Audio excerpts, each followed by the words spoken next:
And we are live. Welcome to the NBA Deeper Dive. It is Monday, November 27th. I am Josh Engleman. I'm joined by Adam Scherer. We're brought to you by Better. Just a 5-game slate today. It's kind of a weird slate. A lot of ugly. We got a little bit more ugly tacked on, and it could get really disgusting depending on when news breaks later today. First and foremost, hit that like button, subscribe to the channel, hit the notification bell so you know when everything goes live. Follow us both on Twitter. Adam, what's good? How was your afternoon? It was good. Nothing too exciting, but looking forward to a little bit different show than we had this morning.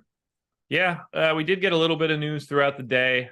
This slate is pretty gross for a 5-gamer. There are things that I have right now that I would really prefer to not have, yet I know that I know that I'm going to have them, and they're like good plays for the day.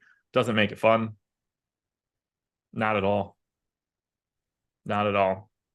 I say we just dive in because we took a while this morning. Yeah, I think I mostly like my exposures right now more than I did this morning, for whatever that's worth. Yeah, I don't. Well, it's not that I don't like them, but I'm nervous about parts of it. Nothing matters right now until we get Indiana news either way, but yeah, I agree with that. And that is really going to change value. Yeah, I'm mostly, I guess, referring to not having 68% Isaiah Livers anymore. Yeah, well, I've got 57, so we'll get there when we get there. The Washington Wizards are 2.5-point underdogs in Detroit, 236 total. It's got to be really humiliating to be a 2.5-point underdog to a team on a 13-game losing streak. Not good. Not good. I don't even know which one of these teams you're referring to. Detroit is on a 15-game losing streak, and they're like 7-60 or something in their last like some sort of chunk. Somebody in chat probably has it, but like rolling back to last year, they are shockingly bad. And whatever the range is, it's like worse than the Bobcats like record-breaking season bad. Yeah. You could have told me the Wizards were on a 13-game losing streak and it would be like, yeah, sure. Yeah, they're also pretty shitty. They're 2-14. So they're the exact same record as the Pistons. It's just happened in different ways. But they're both equally dog shit. Jordan Poole is 15% owned today. The caveat to this one is that Jordan Poole is questionable for today. Everybody else that's normally available for the Wizards is available. If Jordan Poole is in, how do you feel about him at 6,800? I think he looks good. I'm getting a lot of him right now. I was around the field on him this morning. If the slate started right now, I'd have about 37% on DraftKings, so I'd be a little over 2x the field. It's a good spot. The game has one of the higher totals on the slate. He's only 6,800. If he plays, I assume he's just good to go. I don't expect him to like be limited any more so than he generally is, just because the Wizards suck and he sucks. But I expect it to be just normal Jordan Poole if he's able to play. So 15% ownership, fair price tag. As bad as he's been this year from a real life standpoint, he's still been just shy of 1 DraftKings point per minute, and obviously has upside just based on the role he plays in this offense. So looks pretty good to me against essentially a G League team. Yeah. Ouch. I have 15% of Poole matching the ownership right now. That works for me. The problem with the rest of the Wizards, I thought I would get a lot, like just prepping the slate. I didn't. I have very little here. A couple shares of Gafford. I'm not getting to Kuzma, although I think it would be reasonable to do so. There's really just like these guys just don't look all that good. And I'm surprised. I mean, they don't really move their rotation around all that much. We do have pretty stable pricing on the Wizards at this point. Yeah, I think that's true. That said, I'm still getting over the field on quite a few of them. And I think it's just the low ownership in a pretty appealing game.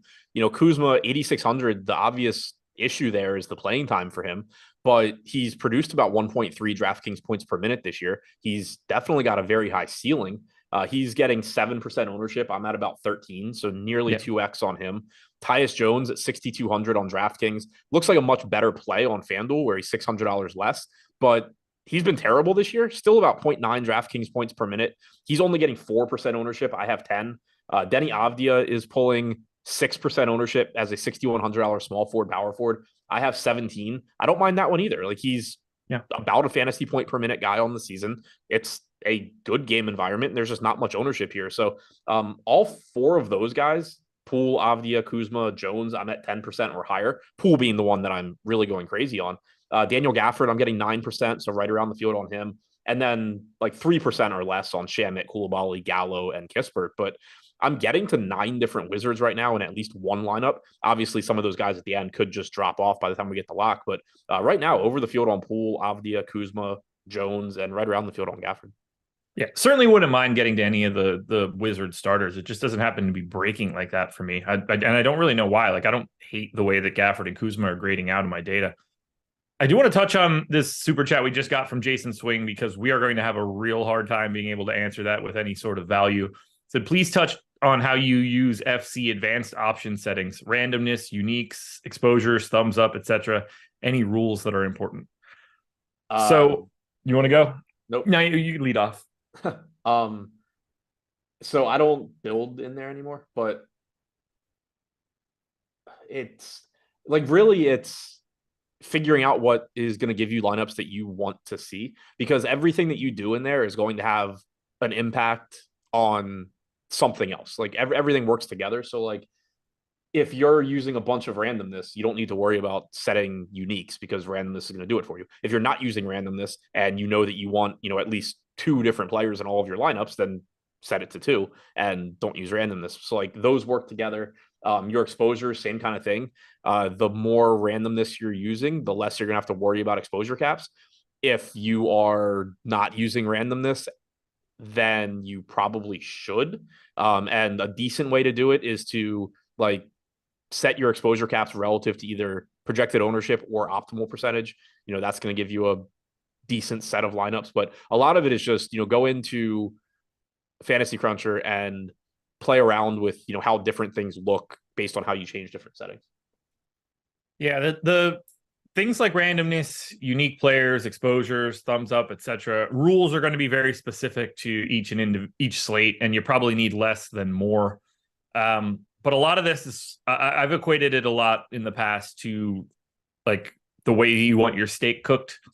Maybe you want it medium rare, maybe you want it rare, salt, pepper, garlic, whatever. Like, it's all just different seasoning for the same sort of thing. And what one person likes isn't necessarily going to be what the other person likes. And you could have 2 fully profitable people doing 2 wildly different setups in Fantasy Cruncher. Yeah. The big, I think, like overarching thing for me is an optimizer is just a quick and efficient way to give you lineups that, I mean, if you're truly optimizing, then the highest projected lineups, but to give you a pool of lineups to use. So the biggest thing is having an idea of what you want your lineups to look like from a strategy standpoint, and then figuring out what settings give you that type of lineup. Yep. So I wish I could provide more information here, but it is very truly you got to learn hands-on, because the things that I do might not work for you. I could give Adam everything that I've ever done in Fantasy Cruncher. It could be the exact opposite of what he had been doing, and it will not give him it will not give him the same outputs that he needs in the long run. It's really a lot of trial and error. Hop into Lineup Rewind if you want to test things on previous slates as well. But remember, all Fantasy Cruncher is trying to do is maximize fantasy points based on whatever constraints you gave it. That's it. That is full stop. The only thing that it is doing. There's no context to what's coming out of it. Yeah. And that's the other thing, like I said, you're trying to get lineups that look the way you want them to from a strategy standpoint, but it's also just understanding, what things are going to do. Like randomness, for example, the only reason that it matters is because all Fantasy Cruncher is doing is using your median projections or whatever projections you put in. You can, use 75th percentile or whatever, but it's just taking those projections. And so if you don't give it any randomness, then when you have a player that has the same range of outcomes, but his median projection is a half point higher than somebody next to him, he's just going to be in every single lineup unless you use exposure caps to make that go away. So like, everything goes hand in hand, and it's just it's understanding what they do. So appreciate the super chat. I wish that was something we could really dig into more, but it is very, very personal dependent. And now we go to Detroit. Ooh, Pistons. Like I said, favorites in this one. We're not going to say that all that frequently this season. No Boyan, no Joe Harris, no Monty Morris. We do have some ownership, though. 20 to Asar Thompson, 30 to Cade, 30 to Livers, 10 to Isaiah Stewart, 50 to Jaden Ivey, around 25 to Jalen Duren. Let's start with the easy one. I think we're on the same page here. As of right now, Jaden Ivey is the best play on today's slate. He's not even my highest owned Piston. Livers? Wait, who? Cade. Okay, that's fine. That's fine. But yes, Jaden Ivey is a fantastic play. Okay. 5,400 on DraftKings, point guard, shooting guard. I think he's in that same range on FanDuel, might even be a little bit cheaper. Fantastic matchup against the Wizards. He's getting 50% ownership. We have him with a 34% chance of being optimal. This is just one of your prime examples of like, yes, the guy's going a little bit overowned, but he's still projected to be in the optimal lineup 1 out of every 3 times. And you don't need the optimal lineup to win at NBA DFS. So his chances of being in like the best realistic tournament winning lineup are even greater than 1 in 3. It's still 50% ownership. You're still talking about, especially in your larger field stuff, if there's 20,000 entries and you play Ivy and you get it right, you still have to beat 10,000 lineups. Like that number does matter. So the ownership is really, really high. He is just really likely to be a top play as well. I have 41% right now on DraftKings. So slightly under the field, but still one of my higher owned guys and just very, very obviously a top play. I have 81. I think that's a very reasonable way to go as well.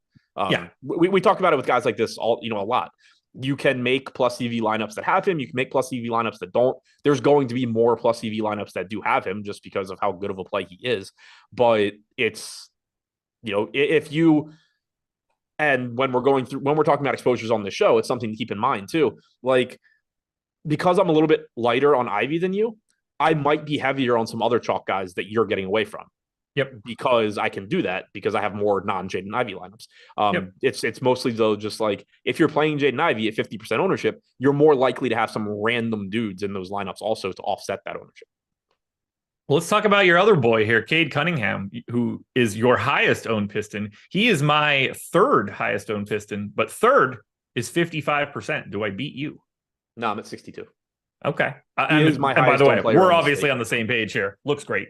Yeah, looks fantastic. He's my highest owned player on the slate at the moment on DraftKings. 8,300, projected for 28% ownership. We have him with a 30% chance of being optimal. He's just showing up a ton for me. And now I will say, the caveat here is he is a point guard. He is 8,300. There are a lot of other ways you can go at the position. So you may not end up getting this much of him by lock, but I do think I'm going to get to a lot as long as that ownership stays where it is. It's a great matchup against Washington. 1.06 DraftKings points per minute for Cunningham on the season. Just looks great and very happy to get to him. I got to hit this one in chat. We'll be able to get through it quick. Des said, I wish they would reduce 150 lineups to 20 so everybody gets a chance to win. That would kill DFS, just FYI. The whole ecosystem would go away. Yeah, I prefer being able to win $100,000 every night. Yeah, you don't get to keep the same prize pools. They all go away. All of the money goes away. And everybody at the top that funds this industry goes away. DFS dies the moment that happens. Because you will never have real prize. Like every real prize pool that you've ever seen is gone. Yeah, no, I mean, let's say you have a 15% ROI in the $15. So like if you won 50 max, you're putting in $2,250. You're making $340 by playing that tournament. Knock it down to 20 and you are making $45, and nobody is doing that. Yeah. Not to mention, which is like a pretty key factor here, you just have to to be able to keep, if you wanted to say like, oh, but we could still have $100,000 prize pools, you're immediately cutting everybody into sevenths, basically. Like you need to greatly multiply the amount of people that can play, that are going to play. The ecosystem size isn't changing. People are. You're not going to get people that stopped playing DFS 4 years ago because they sucked and lost their money. It's not going to be like, oh, Chipotle Addict can only play 20 lineups now. I'm coming back. You're not gaining anybody by doing that. You're just making prize pool smaller. Yeah. And also go play 20 max tournaments, win those if you're good, and then move up. Yeah. They all exist. More often than not, you're able to get into contests that aren't $15 150 maxers. But yeah, DFS would die the next day. There would be giant overlay for a week until they realized that they couldn't fill anything, and then it would be just over. Right. It would be bad. What else is bad is playing the rest of these Pistons. So I think we're both on the same page for Cade. I think we both have the same thought process on Ivy. How it's being actualized for us is different.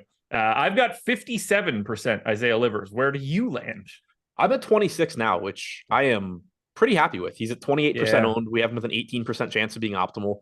The playing time has been there. He played 26 minutes last game. There's no guarantee he gets back to that. They have a lot of different ways that they can close this game, but he is still cheap. It is still a really good matchup.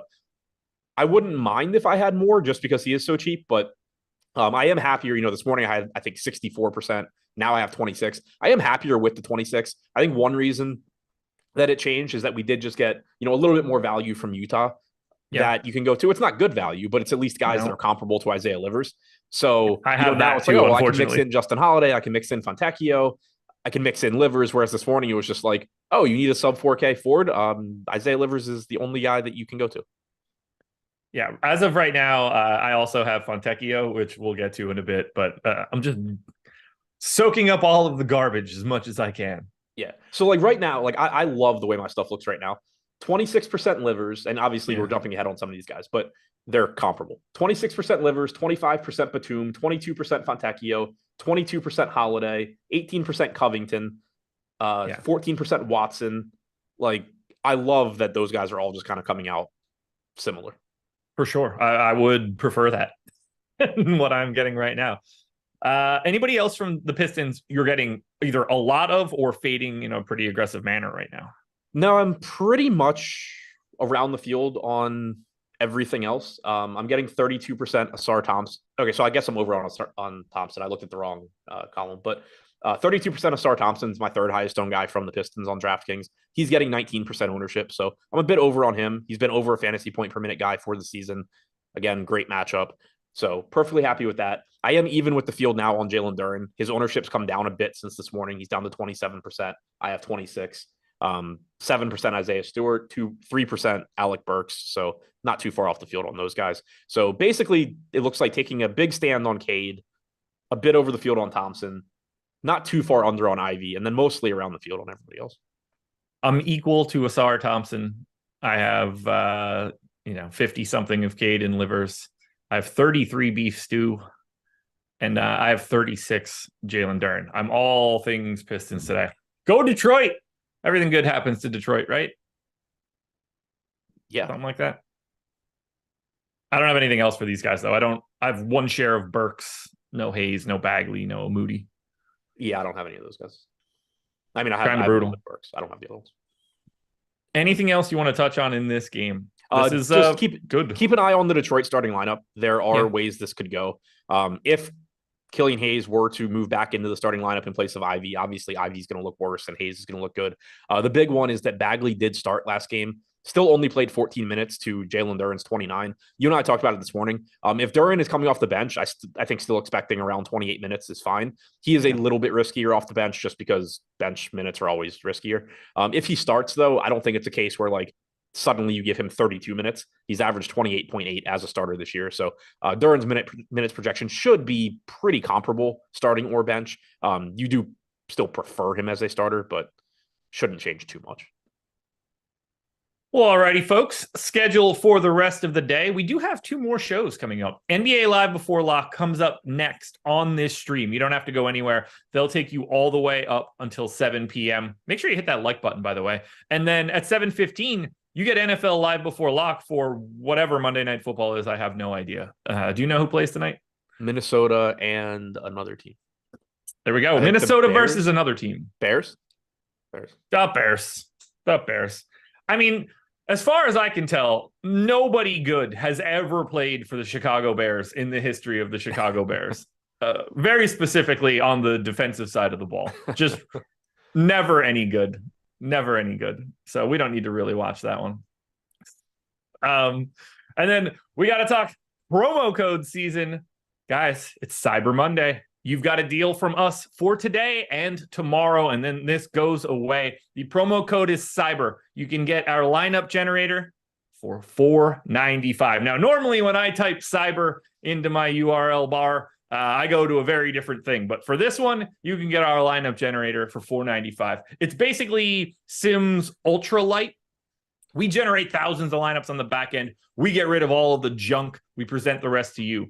Balanced builds, contrarian builds, balanced, contrarian, chalky builds. You could lock players, swap players, export up to 20 via CSV. Lineup pops up on the screen. You click save if you like it, click discard if you don't. Another one just pops right back up. You cannot beat this. This will put you in a better spot to start with a lineup, bar none. And for $4.95, it's the cost of a coffee at Starbucks.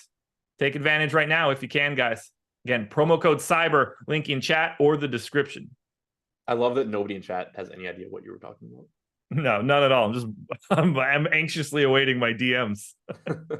We know how this goes.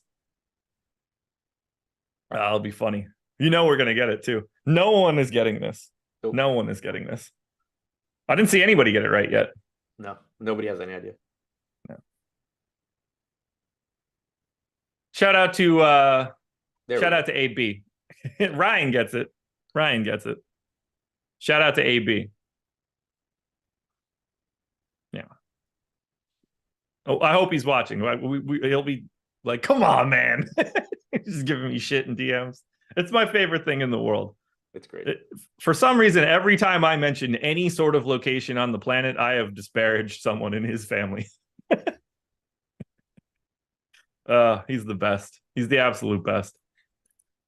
Portland Trailblazers are 12-point dogs in Indy. 240 total. On the Portland side, I hate this so much. I really do. I dug into Portland after the show. So still no Anthony Simons, no Robert Williams. Malcolm Brogdon is playing on this back-to-back. And I've got a bit more Malcolm Brogdon than I had earlier today. 12% ownership coming into DeAndre Ayton. 7 to Jeremy Grant. 19 to Malcolm Brogdon. I'm just going to put this one out there right now. I am jamming the Portland Trailblazers. Yeah, what could go wrong with that? I am not. I am jamming one of them, which is a little bit different than this morning. I'm not getting nearly as much Brogdon as I was this morning, which I am fine with. I think that's probably in part because of how much Cade I'm getting. But I am still getting a ton of DeAndre Ayton. Jalen Duren's ownership has come down since this morning, but he is still 2x DeAndre Ayton in projected ownership. Ayton's like $200 more expensive. Very, very similar range of outcomes. I have 45% Ayton right now. He is my second highest owned guy at the moment. Great matchup for all of these guys against Indiana. Certainly wouldn't be upset if I were getting to more. Brogdon's pulling 19%. I only have 6. My second highest owned guy right now is actually Matisse Thybulle, 3,800. He's getting 7% ownership. I have 12. That's just another one where, I'm pretty flat on the value pieces. They all suck. I'm getting a little bit of Thybulle. Less than guys like Livers, but still over the field there. But getting to 6% Brogdon, 5% Sharp, 4 on Scoot, 4 on Grant. Ayton's really the only guy I'm getting a lot of from the Blazers. And the field's not really getting to these guys either, with the exception of Brogdon and Ayton being between like 12 and 20% owned. Everybody else, single-digit ownership. I've got 40 of Ayton, so I'm joining you on that one. Yep. I've got 29% of Jeremy Grant. And I really don't hate that. We're talking fantasy point per minute, 36 minutes a night, playing the best possible scenario for scoring points as a guy that basically only obtains his fantasy score by scoring points. I think this one uniquely fits Jeremy Grant. I think so. Basically, I think Portland is your version of the Wizards, what the Wizards are for me. Yeah. I think, until I mention how much Malcolm Brogdon I have. That would be a crisp. I have 52% Malcolm Brogdon. I think I'm a little bit more extreme on my Portland love than you are for your Wizards love. Yeah, I agree with that. But the Wizards for me are the team where it's they're in a pretty good spot. They're reasonably priced. They're low owned. I'm just 2x on everybody. If that turned into the Blazers, that would also be perfectly fine. I think they're very, very comparable. Yeah. And look, I didn't like it earlier today, but if we're going to have him just be in and he's ready to play, if he's just going to start and I'm afraid that his hamstring is just going to explode during the game. But for right now, I think you have to project Malcolm Brogdon to play roughly 32 minutes, something in that neighborhood at, 1.2 and change fantasy points per minute in, arguably the best spot that exists in the league right now. Agreed. Yeah. So I'm loading up on Ayton, Grant, and Brogdon. Yeah. And I'm cool with it. So 62% Cade for me right now, 6% Brogdon.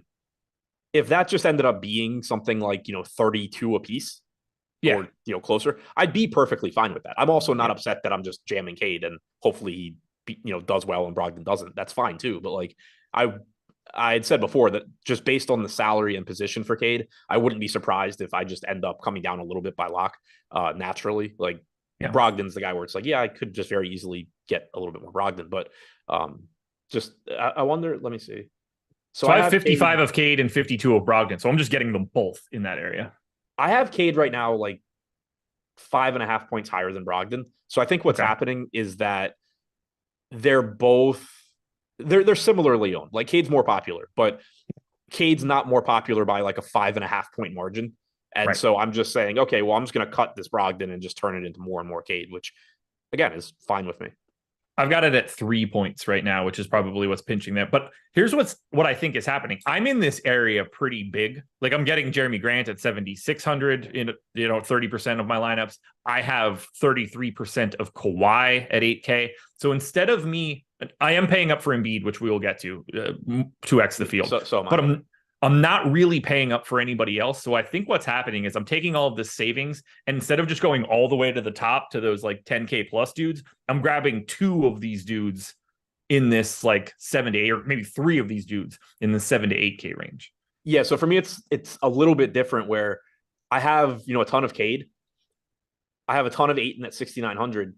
But other than Cade, I don't have any player between 7K and 10K more than, like, the next one for me is Kuzma at 13%. So other than Cade, I don't have more than 13% of any player priced between 7K and 10K today. That's great. So I have it as Cade, Kawhi, Brogdon, Jeremy Grant, and then Miles Turner just barely squeaks over.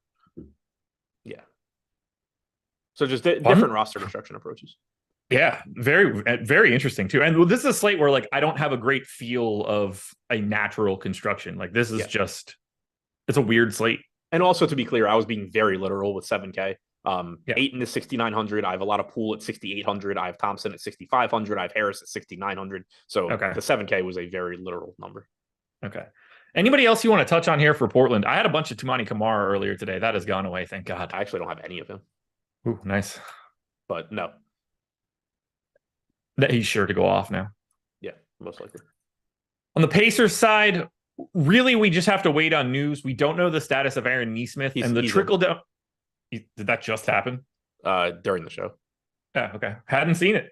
Wait, really? Oh, there it is. 4 minutes ago. Okay. More than 4 minutes ago. 6 minutes ago. Okay. So it happened since we've started this game. Okay. So Aaron Nesmith being in is honestly not what I wanted, because I think that makes this more complicating. And we're going to have to make some changes. We've got roughly 10% ownership coming into Mathurin, Jalen Smith, Miles Turner. Jokic out. Good. I mean, yeah. Yeah. I'd rather that happen now, honestly. All right. Well, we'll deal with that in a bit then, too. But for the Pacers, they're getting like in and around that like 10 to 15% ownership range. What stands out to you from Indiana now that we know that Nesmith is in? Not a lot. He holds my highest, and this is all obviously going to change now with Jokic out. But I was getting the 22% healed, which was over the field, shooting guard small forward at 6,400. Next highest owned guy for me was Nesmith at 11%, Bruce Brown at 11%, everybody else sub 10. So like I was getting to Indiana a good amount, but not really a lot of anybody. Buddy Hield on FanDuel is an entirely different conversation. He's $1,100 less expensive than he is on DraftKings. Clearly one of the best plays on FanDuel. DraftKings, he's a good play, but not the same level. But like now, like Aaron Nesmith probably just goes away because there's going to be so much I can get to from Denver that's going to look better than Aaron Nesmith. Same goes for like the 7% Andrew Nembhard I had, probably a decent amount of the Bruce Brown and Benedict Mathurin also. You're just going to get plays from Denver looking so much better. So it's a team that's going to look a lot different. It is notable too. Jalen Smith's ownership now is down to 10.5%. This morning, he was very popular. I had 40% of him this morning. I now would have 5. So he looks like a much different play also.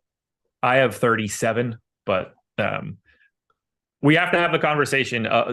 With him not being as shocky, I don't care as much to dig into Jalen Smith now, but we have no idea how many minutes that dude is playing today. None whatsoever. The low end for Jalen Smith is that Miles Turner clearly just gets Miles Turner's minutes. And then the backup minutes are like one rotation of Isaiah Jackson and the rest Jalen Smith is like the downside to Jalen Smith. I think the most likely outcome is still that Jalen Smith is just the backup center, barring foul trouble or injury. And at modest ownership and 4,200, perfectly fine value play. And that ownership probably even comes down now with Denver as well. But, still risky, and center only does hurt because you do have opportunity costs at that position. Not only do you have Embiid at the top and Anthony Davis near the top, but you have this DeAndre Ayton, Jalen Duren, Miles Turner range. Joe Val's in there. You have Kessler at a reasonable price tag. Gafford's in there. Like, there's a lot of good mid-range centers that aren't that much more expensive than Smith. I had a bunch of this one, though. 22% Mathurin, 25 of Bruce Brown, 37 of Jalen Smith, 11 of Turner, 8 of Halliburton. This is all going to look very, very different now. But I don't mind picking off some of those pieces for Indiana. We got to remember, this game is a good one to target. It's got the highest total, and Portland isn't very good. Yeah, pace down spot for Indiana, but they play at such a fast pace. It's still the highest total. Anything else you want to touch on here for Indy? It's really hard to dig into any individuals unless you have somebody that you really want to talk about. I think it's worth mentioning Halliburton, the difference on Halliburton between DraftKings and FanDuel. So one, he's just going to be easier to get to on DraftKings now too, because we just got more value from the Nuggets. But he is $400 less on FanDuel than DraftKings. So he's a good play on DraftKings in tournaments, just in the sense that arguably the best offensive player in the league to date is 5% owned and can just obviously break a slate. On FanDuel, he's going to be higher owned, but he's a good play from a value standpoint. So Halliburton is a good play on either site. It's just how much you can get to, and the reason he's good varies. Now that I think about it, given the fact that I had 35% Embiid and 2% Jokic, I actually really would have preferred this news to not happen. I'd rather him just be. I'd rather deal with it later. 70% Isaiah Livers. Well, yeah. What am I going to get now? You should probably be happy that we just got more value opening. Now I'm just going to have Livers, and I'm going to get 30% to Tyrese Halliburton. True. I just hiccuped in the middle of laughing, and now I have a feeling that I'm going to continue to hiccup for the rest of this show. So that should be fun. I'm just going to hold my breath for large swaths. Let's go to the Lakers, 6-point dogs in Phoenix. Nope, in Philly, 231 total. Whatever. Those abbreviations are close. There it is, close to each other. This is going to be a disaster. Anthony Davis is probable. Rui is out. Jared Vanderbilt is out. Gabe Vincent is out. Questionable tags on LeBron and Cam Reddish. The Lakers are getting way more ownership than I sort of expected them to get. AD's at 15. Reeves was around 10. Russell at 20, which I have trouble hashing out. LeBron at 20. Oh, these hiccups are a pain in the ass. I have 2 shares of D'Angelo Russell and 1 of LeBron. I don't have this entire team. So I was getting 18% Russell, which is a complete change from this morning. 6,300, just, pretty good price tag for him. Not really getting to much else. 7% Davis, only 4% LeBron, which this morning I was getting to LeBron. LeBron was projected to be the highest owned guy of the top 5 most expensive guys on the slate. The position really helps because there's Cam Reddish out. What? Cam Reddish out. Okay. So should be a tight rotation for them now too. That's going to open up more minutes for Max Christie at 3,900, Taurean Prince at 4,600. It's so tough to talk about this team right now because Denver just changes everything. Anthony Davis is projected for 14% ownership. I had 7%, but now it's just going to be easier to get to Anthony Davis too, because you don't have Jokic at center. You have more value from the Nuggets. So Davis just looks better now than he did when we started this show.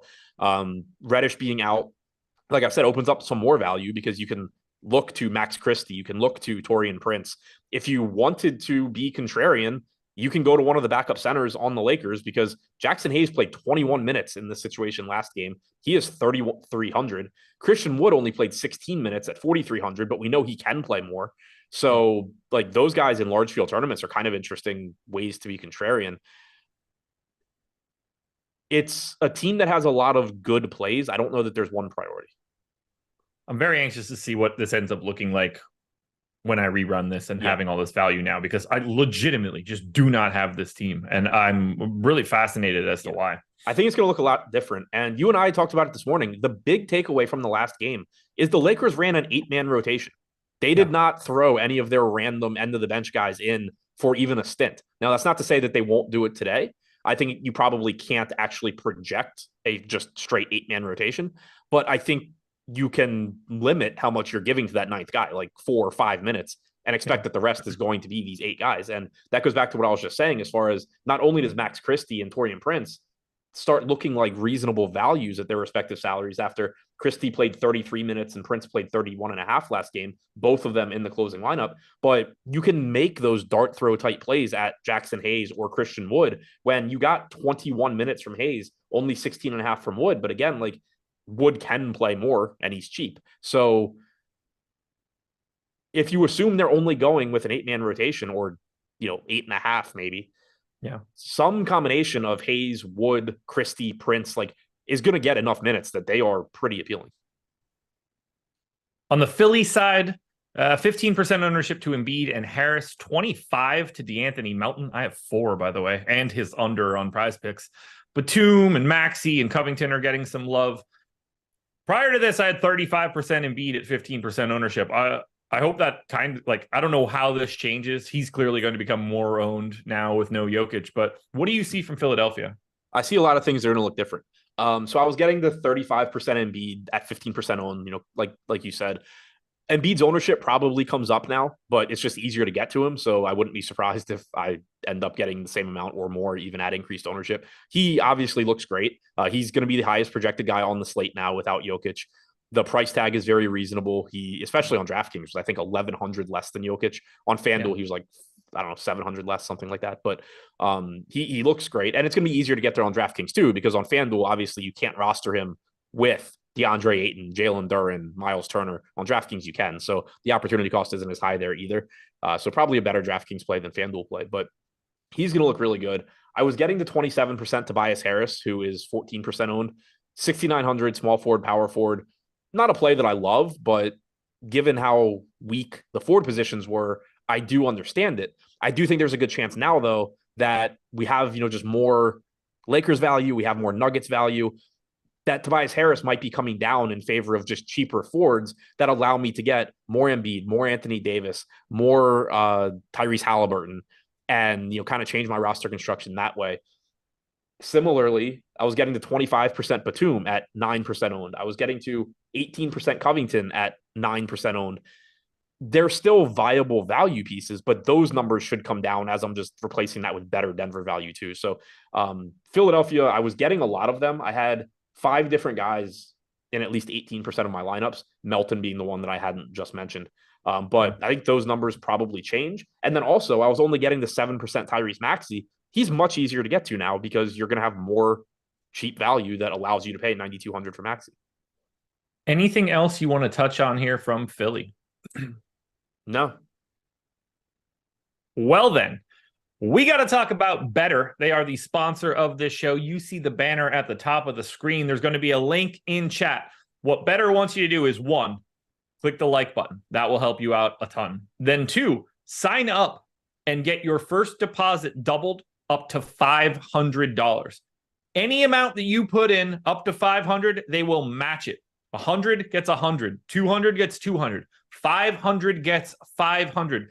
There's no better way to start off a bankroll than taking advantage of this type of deal. You're hitting up a pick'em site. We talk about pick'em sites a lot. This is the perfect way for you to build up a bankroll to do so. You could 100x your entry if you get 8 picks correctly. Think about that one to start it off. NFL, NBA, baseball when it's around, hockey, and more. Now, you got to be 21 or over. And if you or someone you know has a gambling problem, you got to call 1-800-GAMBLER. But the main takeaway is that this is the best possible way for you to build a bankroll. It never gets any better. If you could get into a double up today, put in 500, and you knew you would guarantee a win and get 500, everyone would do, well, most people would do that. This is a scenario that's exactly the same. Put in 500, get 500. Here we go. The Pelicans are 5.5-point favorites in Utah, 230 total. We did get the piece of news earlier today for Utah, at the very least, that Jordan Clarkson is available. Lauri Markkanen is out. Evidently, CJ McCollum might be back for Wednesday, not today. 10% ownership to Brandon Ingram, 15 to Dyson Daniels, 10 to Alvarado, 20 to Zion. This Pelicans team looks a lot like the Lakers for me. I barely have them, just scattered amounts of Zion and Ingram, but I think Zion looks all right at 8,700. Way better on FanDuel at 81.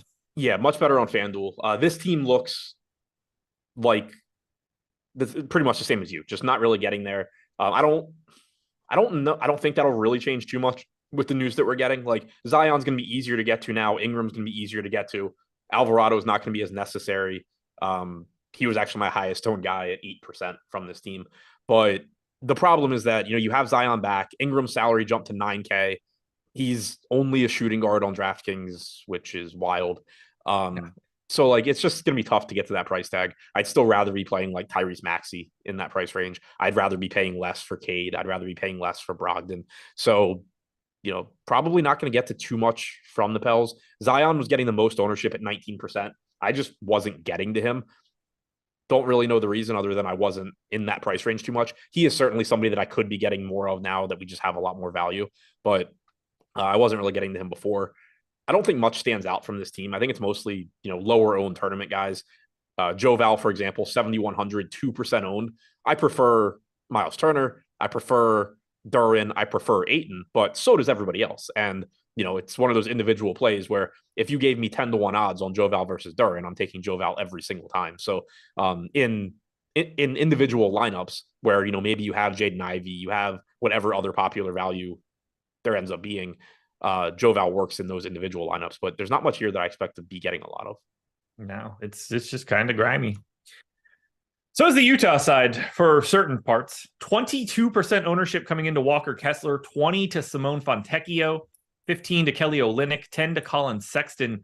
I didn't really get the Olynyk piece or the Sexton piece, but I certainly got the Fontecchio piece. Small forward, power forward, 3,900. He's in 51% of my lineups. Real happy to see that go away. Yeah, that's not a good time. To answer, no. Matt Malakar asked if there was any Jordan Hawkins love. Yes, I have a lot of Jordan Hawkins love in general right now, but for this slate, no, he should be back on the bench, not playing 40 minutes tonight at 5,600. Yeah. As far as Utah goes, Fontecchio was my highest owned guy at 22%. Much happier with that number than with yours, but that also probably will come down just as a result of everything that has opened up in the last 15 minutes. Walker Kessler was my next highest owned guy at 16%. I don't love that one, but the price tag is pretty interesting. He's getting 22% ownership. We had him at 15 to be optimal. He's only 5,500. He played 21 minutes last game. He probably plays a few more minutes tonight. The coach speak around him was essentially that he's not hard capped. He's not on a strict minutes limit, but they're just trying to be cautious with him and not immediately just throw him into the fire. So I think he probably gets ramped up pretty quickly. 24 minutes, I think, is a reasonable assumption here after playing 21 last game. So looks fine at 5,500. Again, there is opportunity cost of the position, but he does give you plenty of upside because of his ability to rack up blocks as well.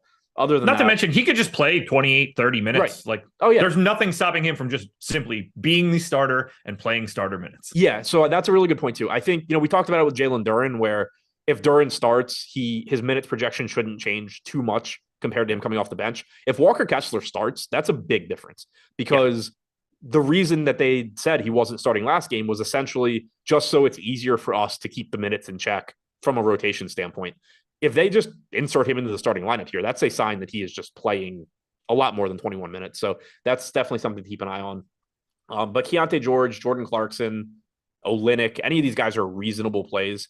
Keontae George looks better on FanDuel than he does on DraftKings, I think. I hate how much Fontecchio I have, so thank God that's going to go away. Yeah, he was in the winning lineup on Saturday. There we go. I only have him at 19 and a half fantasy points. It's not like I got him wrong. Yeah, I've been 18-4. Yeah, it's just all very, very gross. Anything else we should be touching on here from Utah? I really just don't like this game in any way. I think mostly this game, especially with the Lakers and Denver now, I think this game is just going to be one where there's a lot of solid pieces that just round out a lineup at 8 to 10% owned. I don't think there's any one guy that I would expect to have a ton of from this game, at least on DraftKings. All right, let's talk Denver. We're going to spend some time on this one. No Nikola Jokic. That is news that we have already received. Aaron Gordon also out. Jamal Murray out. So just in case anybody's curious, that's 3 of their starters. Q tag on Hunter Tyson. I don't know who or what that is.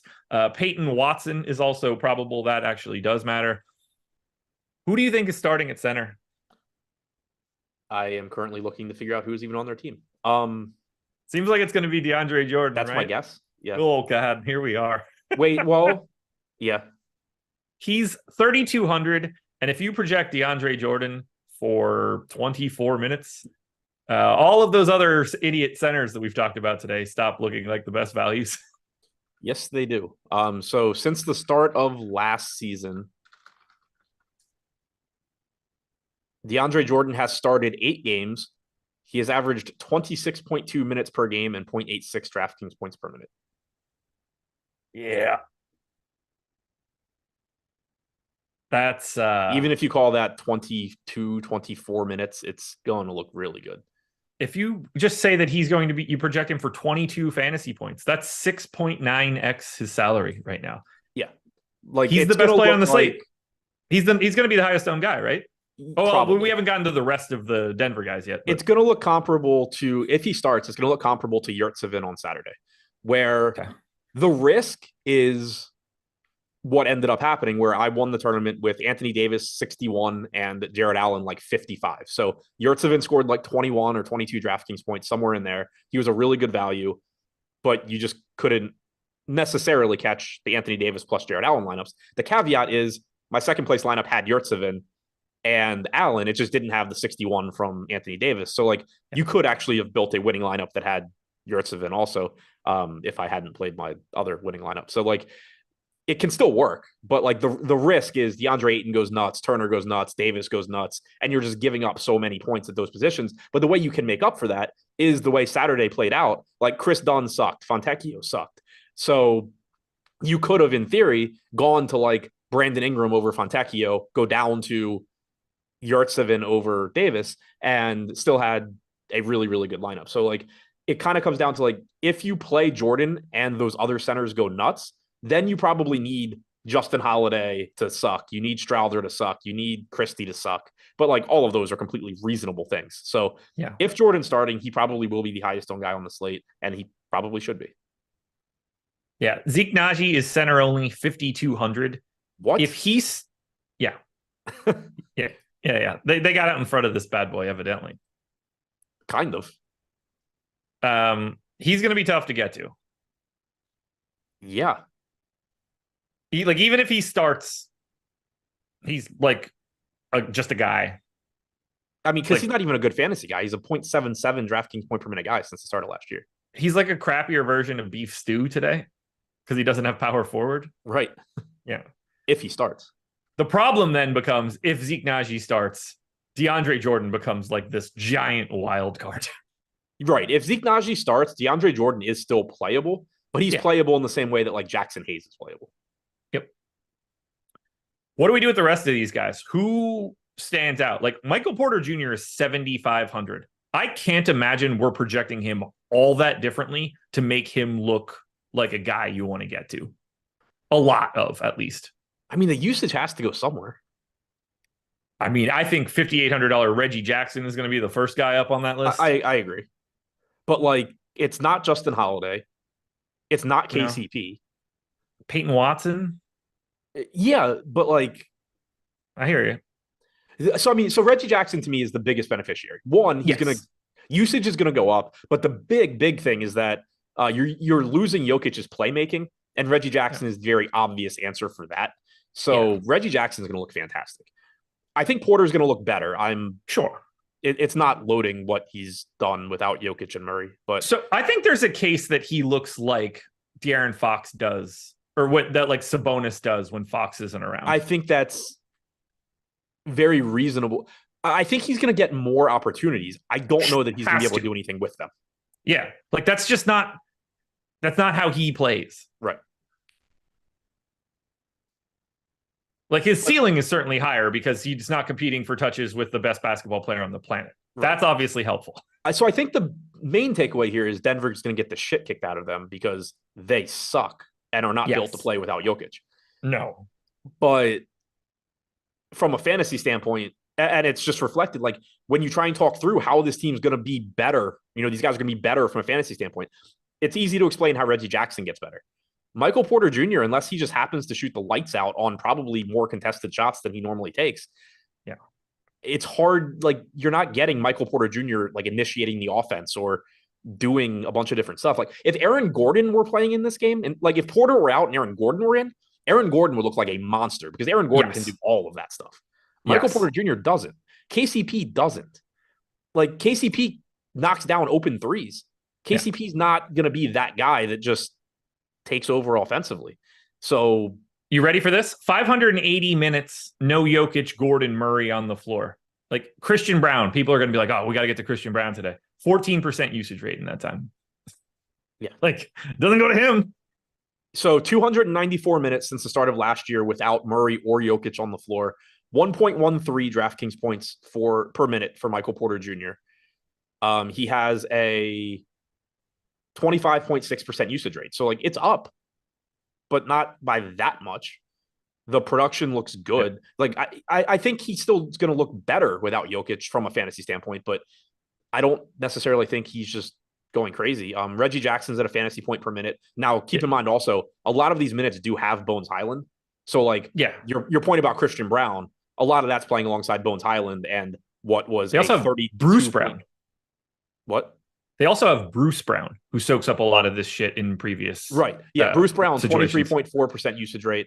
Bones Highland, 32.2. Those guys are both gone. So yeah, there is still usage to go to Christian Brown, to go to Peyton Watson, to try and go to Michael Porter Jr. and KCP and Reggie. Like Reggie Jackson's at 27% with those three guys off the floor. That's it. You're not projecting him for anything lower than that number for sure today. He's at 24.5 without taking off Bruce Brown or Bones Highland. Yeah. Yeah. He starts to look quite tasty. I mean, he is 5,800, so like there's not a lot of wiggle room for him. So I actually took off. Well, I guess I still have Aaron Gordon on with a 26% usage rate. Jackson was still at like 24.5 without Murray, Jokic, Brown, or Highland. Yeah, I just locked him into 26 just to start seeing where we go here. Yeah, I can't figure out where this is going. So I took off Murray, Jokic, Brown, Bones, and Aaron Gordon. So obviously you're going to start getting smaller sample sizes, but 122 minutes for Reggie Jackson, 22.6% usage rate. Porter's at 27%. KCP's at 18. Christian Brown's at 15.5. Watson's at 16. I can't figure out where. I think Strother is going to get a decent chunk here. I do agree with that. For what it's worth, he's played 75 minutes and he's at 18%. Yeah. I think it comes up. I think he's live for touches. I mean, look, KCP, did you mention him yet? Other than he's like Michael Porter Jr. on steroids where, you're probably going to need him to take more shots, but that's not really his game. 19% usage with Murray, Jokic, Gordon off, which I think is like leaving on all those other characters that have, the Bones Highlands of the world. So I think KCP is certainly going to look for his tonight. But again, it's KCP. Right. Him and Porter are both going to look for theirs. Can they get it? Yeah, like I can give KCP all the usage bump in the world. He's still a $5,600 shooting guard only guy that like barely becomes viable. I don't think this is creating as much as we thought it was going to create. Like Justin Holiday, I think is a legitimate issue. He sucks, but I think he's just going to play a ton. I think it's creating a lot, but it's not in the guys that were already there. Other than again, Porter looks better. Yeah, Jackson looks a lot better. But what it's doing is it's giving you $3,300 Peyton Watson, $3,300 Holiday, $3,600 Strouder, potentially $3,200 Jordan, an improved $4,900 Christian Brown. Like I think those are the guys it's really unlocking. Yeah, the problem is there's so many of them on Denver, and there's no confidence whatsoever on who that dude actually ends up being, other than if DeAndre Jordan is starting. If DeAndre Jordan's starting, he's the best dude on Denver. I agree with that. As far as the other cheap guys go, I think the big thing is like, keep in mind that they're mostly pretty similar. Justin Holiday, assuming he starts, is probably playing a bunch of minutes. He's not a good point per minute guy, but he's going to project as a good value. But pay attention to the ownership. If all the ownership's going to Justin Holiday and none is coming to Peyton Watson, by all means, feel pretty comfortable turning some of that Justin Holiday into Peyton Watson or Strouder or whatever it may be. Like those guys are pretty interchangeable. This is a tricky one. This is a real tricky one. I mean, they've played Colin Gillespie might step into some time that is there. Sure. like they've got Braxton Key, Jay Huff. I'm just naming guys that have played minutes over the past month just to like get these names out and about for us. Anybody else not available? No.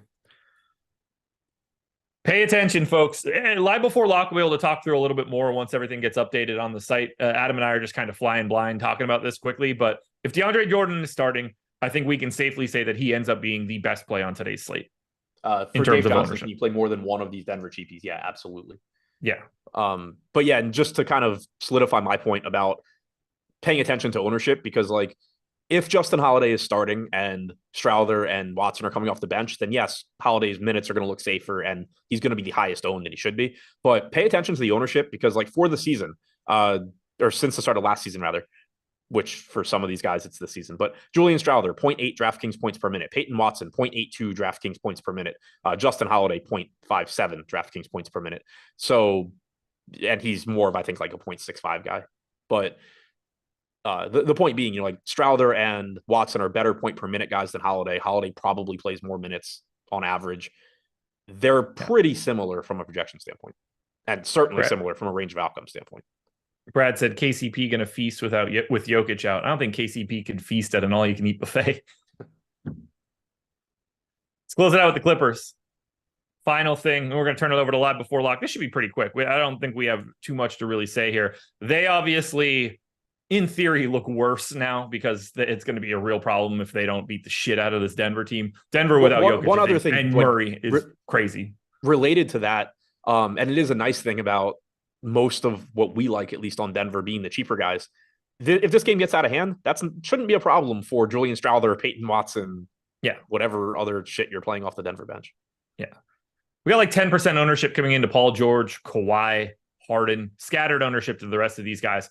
I was getting a little bit of Zubac, Harden, Powell, George, Mann, and then 33% Kawhi. I have no idea what this is going to look like yet, but Team Kawhi today, evidently. Yeah, so I wasn't getting to this team. Norm Powell was my highest owned guy at 7%. I had 5 to 6% of Tice, Harden, Leonard, Mann, 3% Zubac, 2% George.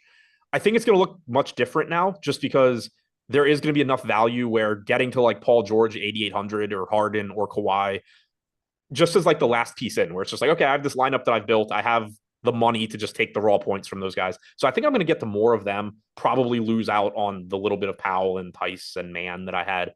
Yeah. And kind of like I was saying with like Brandon Ingram, where it's just like, okay, well, I have this lineup built and I just have 9K left. Here's Brandon Ingram. I think that's kind of how the main guys here end up looking as well.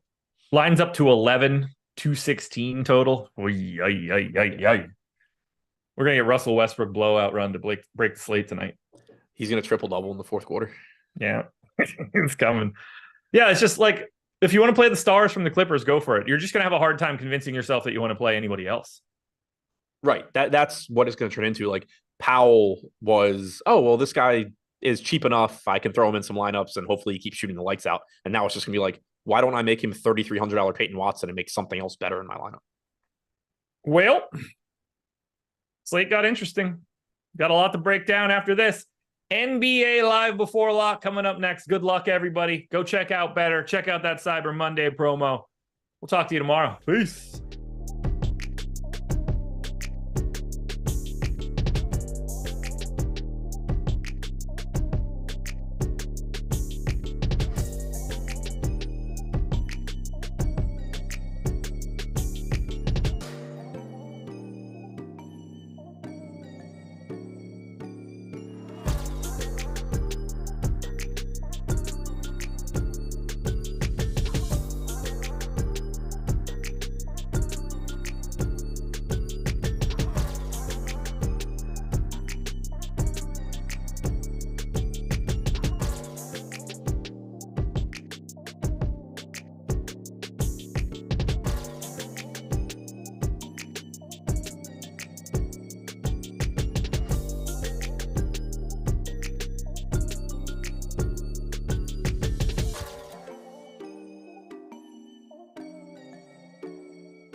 What is happening, everybody? It is Monday, and oh boy, do we have a show for you. I mean, we just did Nikola Jokic got ruled out, which, believe it or not, that's going to change the DFS slate. We just had a projections update, so we got projections are updated. Ownership is updated. Eric and I are about to dive into that in a second, but first, we're just going to ask you guys to like the video, to subscribe to the YouTube channel, and we've got lots of deals going on the site, too, that we're going to be telling you about. We've got our Odd Shopper Black Friday deal. Today's the last day of that. We got a Cyber Monday deal on the lineup generator, so build some lineups in that as we go. And we're also sponsored here by Better, so we'll be talking a little bit more about them also as we go through the show here. But if you sign up using the link below, you're going to get up to a $500 bonus on your first deposit, which a pretty good way to help start building your bankroll over there. But Eric, what do we make of this slate? I mean, we've got so much happening here already, and it's only a 5-gamer.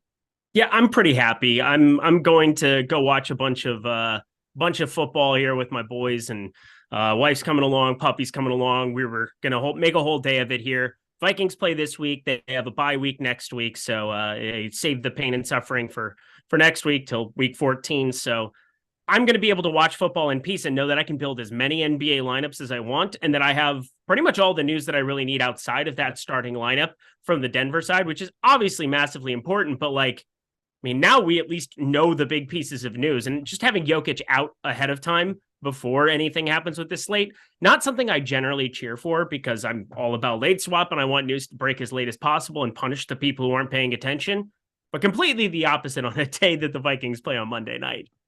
Yes, so for me, and Eric, I see wearing your Viking shirt there, and maybe it's a good night for the Vikings because they have the same colors as Better has, it looks like, when I look at the Better logo, so maybe that's more reason to think this is a Vikings looks night. Good in here. It looks good in here. Purple donning the entire walls, and it's a good feeling. It's a good feeling. I'm kind of conflicted on it because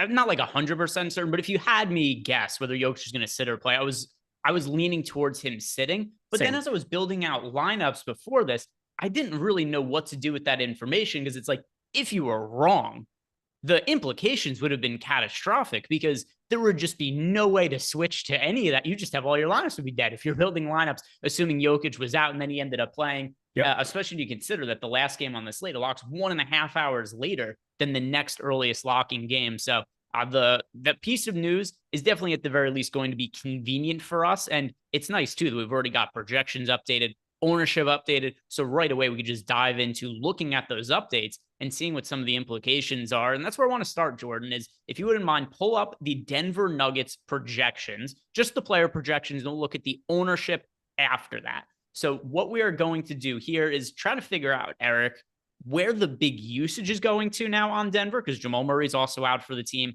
and they'll figure out some of the value as well. So we'll start with the expensive man, which is Michael Porter Jr. How high of a priority is he, and what is his usage going to look like? Yeah, he's definitely, I heard the tail end of the last show. I caught like the last 10 minutes, and they said that Michael Porter Jr., 7,500, looking at the tag, not sure what to make of it. Well, I'm pretty sure Michael Porter Jr. and Reggie Jackson have to be the two guys that you're looking at in terms of usage.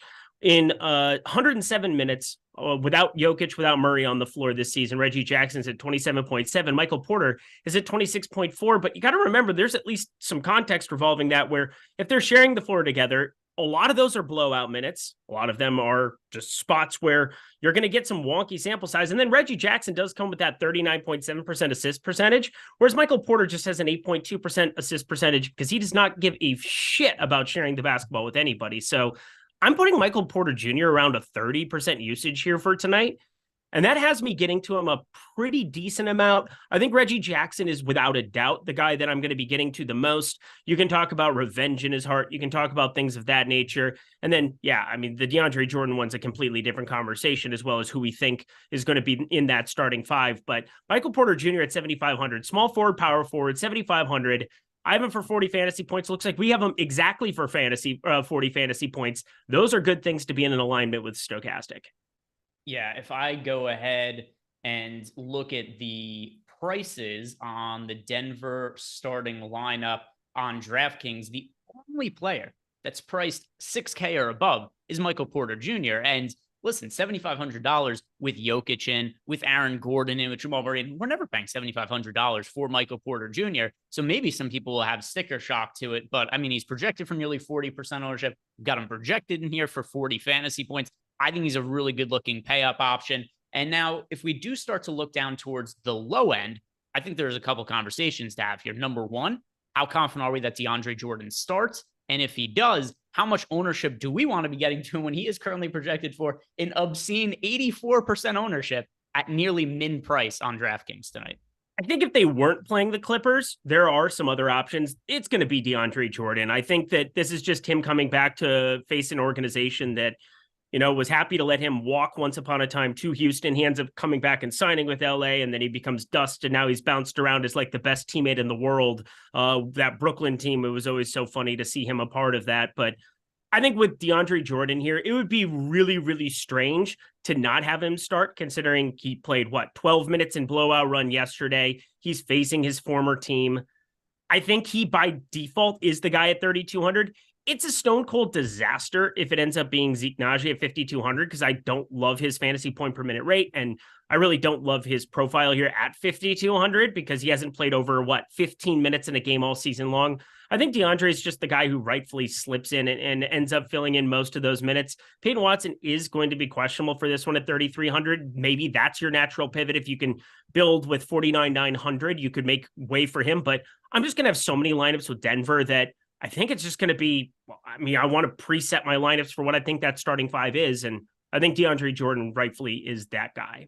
So let's do the other part of this then. And don't worry, guys, we're going to look at ownership projections, and we'll also look at the FanDuel side of things. So not only going to be talking about DraftKings, just kind of starting by looking at the DraftKings pricing, because we just have to pick one site to start. And, DraftKings is a little bit easier to start with. But let's go ahead and try to figure out this starting lineup for Denver. You had said you think that it's going to be DeAndre Jordan who starts center. How do they round out that starting five? Jackson, KCP, Holiday, Porter Jr., and then DeAndre at center. I think I'm 90. I'm never this confident when you have missing pieces all over the place and it's Murray and Jokic. They could try to go small in some capacity, but the Vika Zubats on the other side, somebody DeAndre Jordan does have some familiarity with. It would be so weird for me to not have that be the starting five. And now let's also look at, because we should address the other possibility if Naji starts. I don't know that I'm predicting the same starting lineup as you.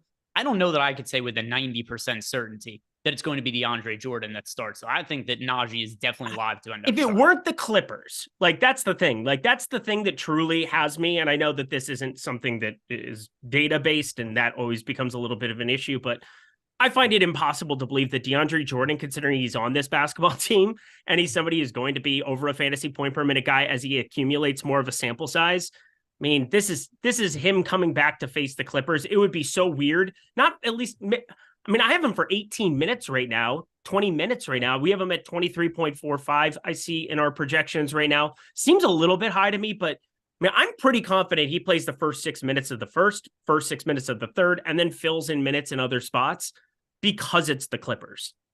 And some other news, Jordan Poole is going to play today. He was listed as questionable, and I know people are going to be like, oh, really? Is he really playing after what happened the other night? But yes, Jordan Poole is in. He is expected to play today, and hopefully no more rolling his ankle in warmups, which this is the thing that tilts me the most about the start time of games is people Saturday. Like, why wasn't Jordan Poole on the injury report? Well, the reason he wasn't on the injury report is because he wasn't hurt when the game was expected to start. He got hurt in warmups, ends up rolling his ankle in, layup lines or whatever. So he ends up getting ruled out because he hurts his ankle. But because the game starts 15 minutes after the game is scheduled to start, he got hurt in that in-between time between when the game was actually supposed to start, when it actually locked. So that aside, we've got Jordan Poole in. And listen, if DeAndre Jordan starts, he's going to be somebody who's in almost all of my lineups. It's a 5-game slate. There aren't that crazy amount of value to get to outside of this Denver team. I'm going to be loading up on them. What's the most amount of Denver players you were willing to play in one lineup? And then we'll talk about the FanDuel side of things. Let me take a look, because I know that there's so many cheapies to take shots on the Denver side, whether that's Julian Strother, whether that's Peyton Watson, Justin Holiday's 3,300, which is going to show, I think 5 is actually a pretty acceptable number, considering Jordan's 3,200, Holiday's 3,300, Peyton Watson's 3,300, Julian Strother's 3,600. And then you could fill it in with, I doubt I would get 6. That would be kind of absurd unless you're just going full game stack. And I don't know, that just doesn't make sense to me in the back of my brain. But I definitely have some lineups as I'm crunching out and running some stuff in the Sims that have 5. Yeah, I allowed 5 Denver players into my lineups for DraftKings purposes. Like I'm cool with it for a couple of reasons. Number one, it's so much cheap value. There's so many guys who are out for Denver, but then the other side of it too is it's only a 5-game slate. I would feel different about it if this was, a slate that had 7, 8, 9, 10 games and there's other value options. But I'm okay with having 5 Denver players in my lineups for tonight. Let's pull up FanDuel now, Jordan, because there is a different discussion we had about DeAndre Jordan on FanDuel where we could only play one center. And in addition to that, the min price is a little bit different. So it doesn't mean I thought you were going to say also you can only play 4 Denver guys. Oh, yeah, well, that as well. You can only play 4 Denver guys. But more importantly is the DeAndre Jordan and what we're going to be doing with him on FanDuel, where you are right, though. It does somewhat impact the ownership or the exposure that you'll be getting to DeAndre Jordan where you can only play 4 Denver guys. And you look at some of these other players you're going to want to play. Michael Porter Jr. is $6,900 nice on FanDuel. Like that is a price point on him that is $600 cheaper than what he is on DraftKings. It is even harder to get away from Michael Porter Jr. Just crazy popular that he's going to end up being over on FanDuel. Reggie Jackson is $5K, KCP $5K. Then you got DeAndre Jordan, who is $3,500. So we're looking at DeAndre Jordan, who's somebody who I expect to be in almost all my lineups over on DraftKings. But what do you do with him on FanDuel when he is $3,500 and we can only play one center? And to the other point you made also, when you can only play 4 Denver players, it does kind of limit the roster spots that you might have to stack the team up as aggressively. See, I mean, I'm going to add some FanDuel lineups. Hopefully not everything is filled right now because I think this is a great opportunity to be playing multiple sites and get exposure to different kind of builds. And also, there's a part of me that doesn't believe that DeAndre Jordan is probably going to play 20 plus minutes. I mean, he played yesterday. It's a back-to-back. He's not exactly young. He's had a lot of mileage on the tires once upon a time.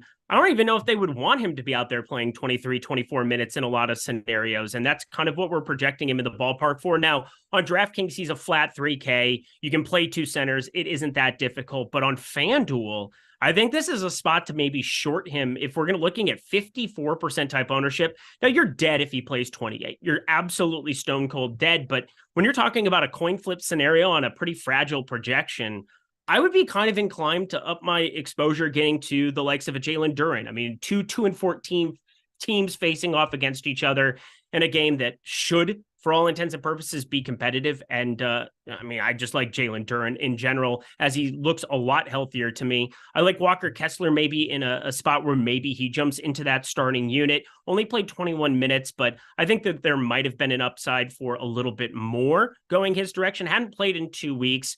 Or 3 weeks it was. And now, 26% usage won't continue, but there's not a lot of guys who are going to compete with him on the boards on this Utah team with no Lauri Markkanen on the floor to share the floor with. So I would be probably inclined. And then I left Joel Embiid off. He's like just a dude that you could revolve around 4 other Denver players.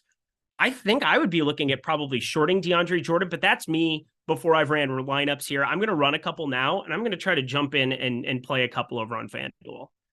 Yeah, and if we go ahead and I haven't built lineups, I've got lineups running in The Sims for DraftKings right now. And if you guys haven't done it yet, do us a favor, like the video, subscribe to the YouTube channel. Next thing I'm going to do is build lineups in FanDuel to see what those look like. And just want to make sure that I have everything with the most updated information because, the Jokic getting ruled out, well, it was convenient overall for the timing of the slate. It wasn't necessarily the most convenient for us building our own lineups heading into the show because it happened right before. So by the time we had everything updated, the show was just about starting. So everything I have here now for DK, and I'm going to tell you guys right now the exposures that I have on DK for these Denver. I have 100% DeAndre Jordan on DK for what it's worth. And I mean, I'm talking about fading him on FanDuel. This is also kind of where all the time everybody wants, what are the plays? The plays are completely different for me because FanDuel, there are different constrictions to your lineups. On DraftKings, you have different parameters as well. And as I'm working through this, I'm pretty positive I'm going to have 100% DeAndre Jordan on DK and have 0 on FanDuel.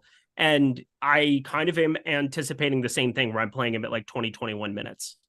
So I have of DeAndre Jordan, 96.7% of him on DraftKings.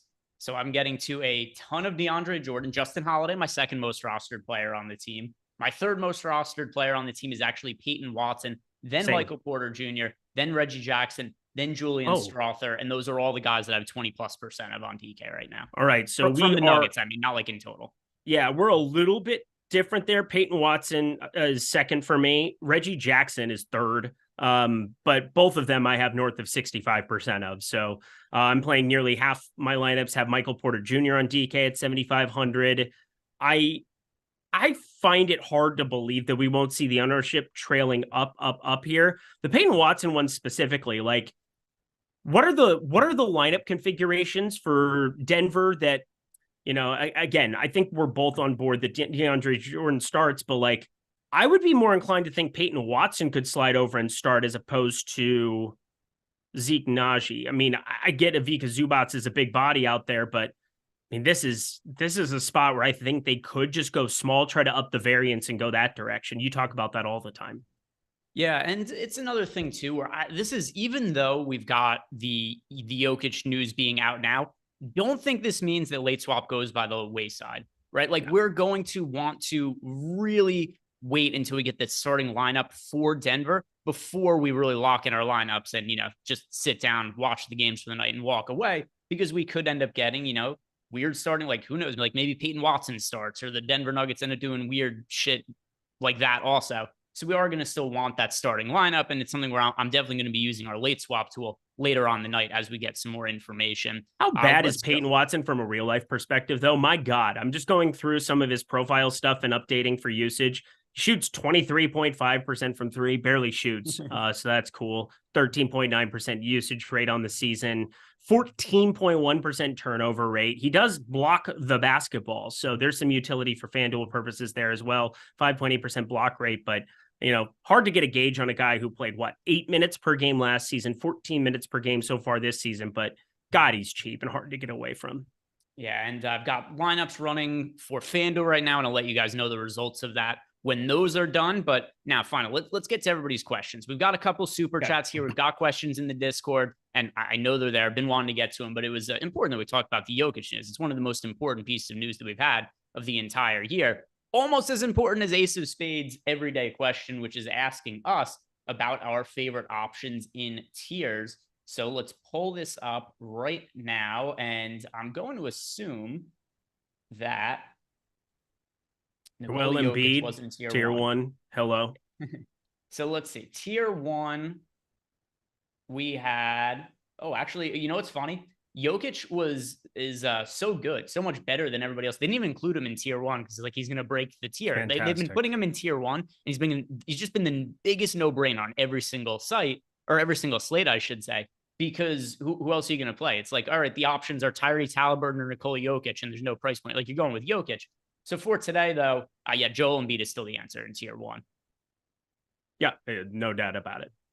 Tier two is a pretty close one. We've got guys like Maxey and George and Brandon Ingram, Kawhi Leonard, you know, all of them projecting fairly tightly here. We went with Joel Embiid in tier one. Does that impact us potentially want to get to Tyrese Maxey in tier two? But which way are you going in this tier? I have Tyrese Maxey projected for 1 fantasy point more than Ingram, so I would say that it's probably going to be Ingram for me. I guess Paul George is kind of a question of like, you have Paul George and Kawhi to choose from. Yeah, I'm going to just go with Brandon Ingram. I'll agree with you. We go Brandon Ingram. I think that Tyrese Maxey deservedly should be projected for the most fantasy points in this tier, but there's definitely a negative correlation if we're going like Maxey and Embiid in a bunch of these lineups here. So let's go with Brandon Ingram. Then also, when it comes to a guy like Paul George, do we get concerned at all with potential blowout risk in that spot? The Clippers are home. They're going to be favored by a ton of points. Could the Clippers kind of ease up on the minutes of their core guys? Definitely a possibility. So tier two, I'll agree with you. We'll go Brandon Ingram. Tier three, which way are you leaning here? Cade Cunningham, not close. All right. I'm also going to go with Cade Cunningham. Tier four, I mean, we got Michael Porter Jr. Michael Porter Jr., not close. Yeah. Michael Porter Jr. in tier four. And if things are going poorly for you, go ahead and go to James Harden. Like that's an okay way to do it. Like you still want to be late swapping in tiers. Tier five, I'm going to go with Jalen Duren. And I know he's your guy. I'm going to assume he's my dude. Yeah, he's my dude. On FanDuel, I'm going to have a berserk amount of him. Tier six, and this is another one where tier six always has a bunch of guys. They project really closely together. So tier six, I'm going to go with Azur Thompson, but I mean, you can make a case for Hield, Russell, Reeves, but Thompson for me. Same. All right, so that is going to wrap up tiers for us. Ace of Spade, thank you very much for the super chat. We do appreciate it. And I've got Anthony Peters saying, I might be insane, but are Embiid and Halliburton lineups okay on DK? Oh, yeah. Way more doable now than what it was 20 minutes ago, 30 minutes ago. Like, you have all the opportunity. I'm working through this. I mean, I have a little bit more Anthony Davis. I think that he's probably going to be a guy, a stud that gets a little bit slept on this slate. 9,800, and I mean, there is a defensive he's going to be involved on the defensive end against Embiid. 4 or 5 blocks, not completely out of the question for both of these guys facing one another. But Anthony Davis feels like at 9,800, the guy I'm going to be pairing the most with Halliburton, who I definitely like. But Joel Embiid is also an awesome piece. And now you rotate and you get the right pieces of Denver into your lineups. It's not too hard to do. Who is your most rostered spend up option? Let me actually double check that because I'm sure that's changed. I thought it was going to end up being Embiid in the aftermath of this news. I think it's still going to end up being Tyrese Halliburton against Portland. 1.62 fantasy point per minute guy. Yeah, he's 11K, but like I think it was just one of those things where it's the push and pull effect. It was a little bit weird to me to see Embiid there with like 24% ownership, Halliburton at 8, especially now that DeAndre Jordan is a center that you want to be getting to. I think Joel Embiid is rightfully the guy that you project for the most there, but the positionality is the difference between like, hey, I recommend Embiid on tiers over Halliburton because I do have that projection difference, but like the $700 being able to allocate it differently has me landing on a lot of Tyrese Halliburton. He's exponentially less popular than what Joel Embiid is, but again, I have always been of the mind that like when you get a ton of value, get to the guys who are the top projected players just over the field. It's routinely worked out for me in my life. The Luka Doncic's, the Joel Embiid's of the world. Those are the guys that you really want to jam in these kind of spots. But I think because of the positionality of DeAndre Jordan, it's just got me going to Tyrese Halliburton a lot. Yeah, I'm getting to more of Joel Embiid, like pretty significantly over Halliburton. Now, I am overweight to each of them, but I do have a lot more of Joel Embiid than I have of Halliburton. And a lot of it has to do with just the utility spot on DraftKings. FanDuel, totally different story. Yeah. FanDuel, where I'm about to check with my ownerships, are looking like over there. I suspect on FanDuel, I probably have more of Halliburton than I have of Joel Embiid, but DraftKings, it's going to be Embiid for me. We could play multiple centers. You get Joel Embiid in the center spot. You get DeAndre Jordan in the utility spot. And it's not all that hard to have lineups with the both of them. So both of them, I think, are worth being overweight to. By the way, Anthony Davis, another one that I like for on the high end at lower ownership as well. One thing, if you're really loading up on these Denver value options, even though some of them are, super popular, you are just going to get overweight to all the high end guys as well, because you have to spend that salary somewhere. So I am overweight to like almost all the spend up options. Oh, that's chill. Yeah. I mean, I'm way over on Tyrese relative to the field. I'm still toying with some stuff here, but Joel Embiid, it would be weird to me that it wouldn't be him. But as I'm looking at my lineups right now, I have more Anthony Davis, who I just have a ridiculous amount of right now at 9,800. I'm not sure why that is. Maybe it's because I'm just getting to, I'm jamming DeAndre Jordan 100%. So on DK, that's not probably going to change as I'm revamping stuff. But generally what happens is Embiid ends up being the guy that I would jam right behind it just because he is the highest fantasy point or the highest projected player.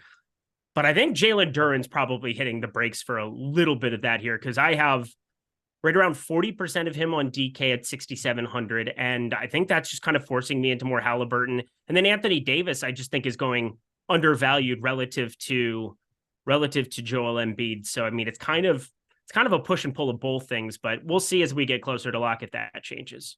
Yeah, and then looking at the lineups that have finished running through the Sims for me over on FanDuel, I've got DeAndre Jordan as my most rostered center, which means that I get north of 30% of Tyrese Halliburton and less than 10% of Joel Embiid. So way different way to play the different sites. And kind of what Eric had said before, the benefit of if you're playing in multiple spots and you're diversifying your lineups just happens naturally. Because what might be optimal on one site is different from another site, and it just gives you a totally different portfolio of lineups. So I am getting to, a lot of DeAndre Jordan when I build lineups on both sites, but the implications of that on DraftKings means I still get a lot of Joel Embiid. The implications of that on FanDuel means I can't get to Joel Embiid because there's only one center spot. Next, somebody just said in the chat, one quick thing. Somebody said that I'm playing Jalen Duren more than I'm playing DeAndre Ayton.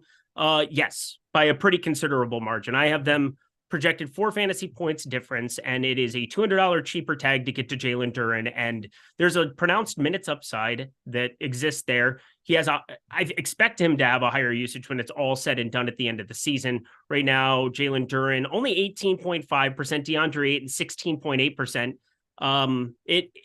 You have Malcolm Brogdon. He's going to be sharing the floor with quite a bit, who's a piece that I like for this slate as well. Jalen Duren, definitely prioritizing him over that of Ayton. And I see we got a couple questions in Discord, so hit on those in a second. If you guys have more questions for us, at me, because we're going to be answering those right after we hit on these couple last super chats. We've got James Magruder, who wants to know, who is the best 43 or 100 utility player tonight? And thank you. So 4,300 or under. I think we should give DeAndre Ayton or DeAndre Jordan. Sorry. Yeah, we're going to have to give him a couple of different options because there's a very good chance that he's already got most of these guys in his lineups. But I mean, the answer is DeAndre Jordan. I have a feeling he means like right at $4,300 probably, but it's kind of gross when you're looking at that. I would say, assuming that he ends up starting, Max Christie 3,900 is a little bit closer to your range. Otherwise, it's going to be all the Denver guys. Justin Holiday, I would have more of. DeAndre Jordan. Now that somebody said Ayton, I can't stop saying that. DeAndre Jordan, definitely the priority. But how about you? Yeah, so by the way, we got the Lakers starting lineup. Max Christie remains in it. So The answer is DeAndre Jordan. If you already have DeAndre Jordan, which you probably do, the answer is Justin Holiday. If you already have Justin Holiday, which you probably do, I agree with Eric, and the answer becomes Max Christie. Cool. I do have Max Christie, by the way, in 12.7% of my lineups for anybody who wants to know. Yeah, I have him a little bit north of that, 17%, not by much. Next question here is from Anthony. Oh, no, skipped one. Corey Randall said, I know we don't do blowouts. I know we have good value, but what is your thoughts on Norman Powell with the possible blowout tonight? And then also it's to be different. Is Norman Powell somebody you think would play in garbage time? Oh yeah. This is the play. We haven't done Nuke of the night, but like I wanted to try to give somebody that wasn't your typical run of the mill Denver guy or anything else. If we're going to play 4 or 5 Denver pieces in a lot of lineups and be comfortable with it, don't you want to try to find something that isn't just Paul George or Kawhi Leonard to run it back with, James Harden to run it back with? I like all 3 of them, but they're obviously pulling ownership. I think Norman Powell is the nuke of the night at 4,800. He is a guy that can get the upside of like 26, 28 minutes here. And in that second unit, he's going to play alongside a Russell Westbrook, who I think also you could get to a little bit of here. Because if this game goes wonky and you're playing some of these other ancillary pieces, these guys that are low 3K types, Norman Powell fits in perfectly. Shooting guard, small forward eligibility, 4,800. And if you get a wonky Denver starting lineup, you might have to maneuver some of these pieces to allocate for, different salary constraints. So Norman Powell, somebody that I definitely wanted to be north of like 15, 20% coming into this. He's at 0.83 fantasy point per minute guy, but if it's a blowout here, they have shown that Norman Powell is somebody that they're going to give extra leash to. We have it as recently as 30 minutes that he played against San Antonio. So they played 3 days apart there. Yeah, San Antonio, they were up by 24 entering the fourth. He ends up playing 30 minutes, gets all of that usage, 22.8% usage. That was his high mark over the course of this season since they acquired James Harden. So I feel pretty good about him as a very contrarian tournament option. So just while we're on it, I'll give out my nuke of the night. And to me, it's which Denver player has the best chance for upside that the field isn't getting to. And because there's any of these Denver guys, I think could go off and have a decent game relative to their salaries. Can I guess who it is? Sure. Christian Brown.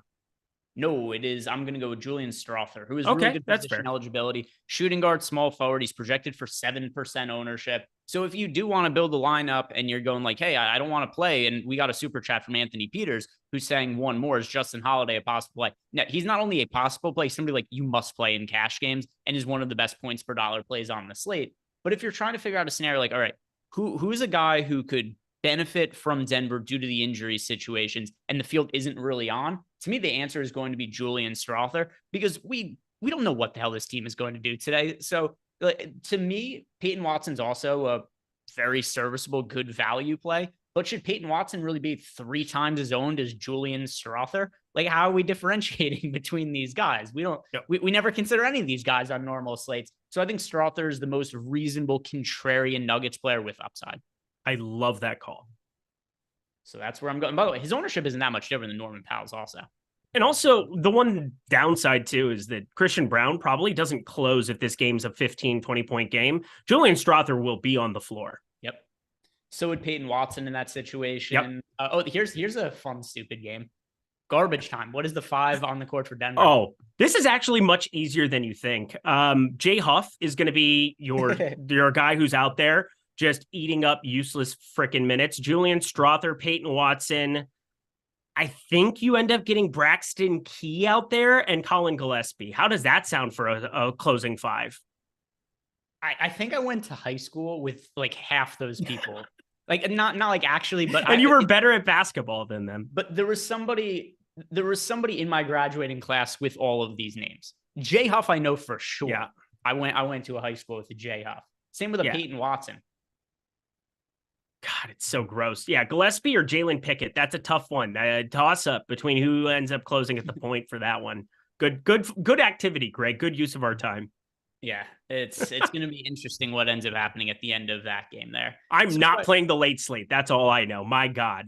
Oh, woof. Or go play some Showdown and leave $1 gazillion of salary on the table. How about that? No, thank you. No, thank you. All right, let's see what else we have here in Discord. And yeah, a couple of questions came in. If you guys have more, at me here. And here we go. All right, scrolling down.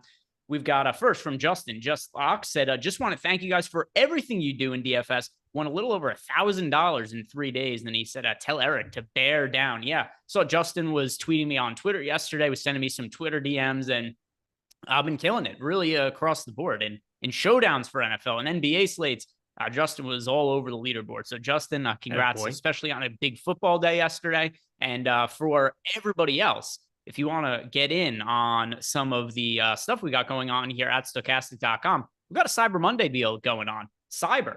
And if you sign up using that link that we have below in the description box and that promo code Cyber, you get the lineup generator for less than $5. And actually, Jordan, let's build some lineups in the lineup generator and just see what it is that ends up popping up, because I'm interested to see what the lineup generator is getting us to now that we have, all this crazy amount of value. And then we can find, actually, let's build some contrarian lineups too, which we don't usually do for basketball. But let's build out some contrarian lineups for FanDuel and DraftKings and see what some of the players look like that are showing up in those lineups. And as Jordan's saving those, we will get a question in here from Kenny Wayne. Kenny is asking us, oh, by the way, Blazers, Brogdon, Sharp, Kamara, Grant, Eaton. That is going to be the starting 5 for the Blazers. Kenny Wayne asking us thoughts on Anthony Davis on DK.